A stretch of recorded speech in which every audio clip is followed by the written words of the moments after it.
fellow Toastmasters, dear guests. There is time in a woman's life when she reaches a certain age. Medical doctors identify it as menopause. I prefer to call it temporary insanity. My problem is, when I reach that age, that I have always been a little bit insane. So it's really difficult to tell the difference sometimes. I've noticed, however, a few things have happened. A perfectly normal individual, such as myself, every once in a while turns into this. In addition, I gained weight. My memory lapses. I have hot flashes. And my mood swings suddenly and so intensely. Sometimes I shock myself. I gained a lot of weight. I have a hard time looking at a turkey at Thanksgiving. Because it's like looking at myself. The hot flashes, they come out of nowhere. Like a thief in the middle of the night. My husband asked me, how is it possible that you're hot right now? I find it rather chilly. I don't know. It happens. It's not like I suddenly decided, oh, now it's a perfect time for a hot flash. Because I really feel like I want to be submerged slowly in hot, boiling oil. Because this is how it feels. In the winter, when it's -20, at least one window in our house is open. My husband pointed, you do realize that we are the only house in the whole neighborhood with a window open at -20.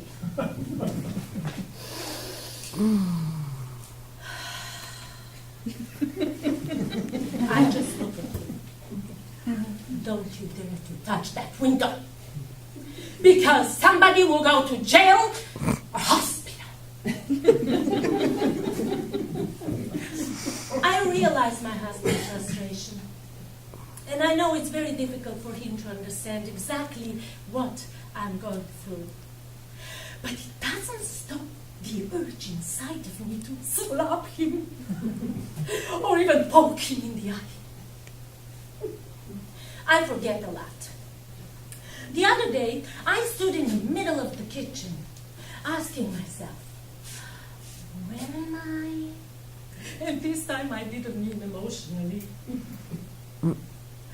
I'm beginning to think that my condition is contagious. My husband and I decided to go to drive-in, one of those open movie theaters. If any of you have ever been involved in such activity, you know that it is essential to have a car with a radio. We have 2 cars. One of them doesn't have a radio. I was so excited. I packed snacks, chairs, blankets. We jumped in the car. We drove at our destination to reach it early enough to find the perfect spot. Only then we realized my husband took the car with no radio. He had to go back and pick the other car. But I didn't want to lose the perfect spot, so I spread the chairs and the blankets, no car. A man approached me and asked, haven't you forgotten something? Yes! Was it not obvious? I was driving home from work, and I approached the intersection where advanced green is available for those turning right. There was also a sign clearly indicating no turning right on red. I was the first car. The light was red. Behind me, there was a vehicle, a big truck, and the man started honking at me. He was trying to provoke me to commit a crime. You see, what he didn't know was that I was on a budget. and I was in no position to afford a ticket. It was also clear to me that he wasn't aware or ever experienced temporary insanity. I got out of my car, approached his vehicle. The window was open. I don't remember what I said. Did I mention my memory fails me sometimes? I vividly recall, however, the man slowly closed the window, no sudden moves, trying to avoid eye contact.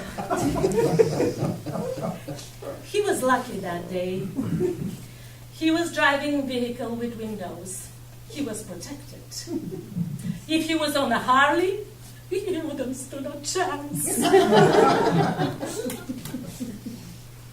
Medical doctors say there are 34 symptoms associated with the condition of temporary insanity. Luckily, I haven't experienced all of them yet. I hope what I share tonight will give young women the idea what they can look forward to, and men, you better get mentally prepared to deal with this. I have one suggestion. Whether you are going through this yourself or just witnessing someone else going through it, use the best remedy ever known: laughter. The more, the better. Madam Chair.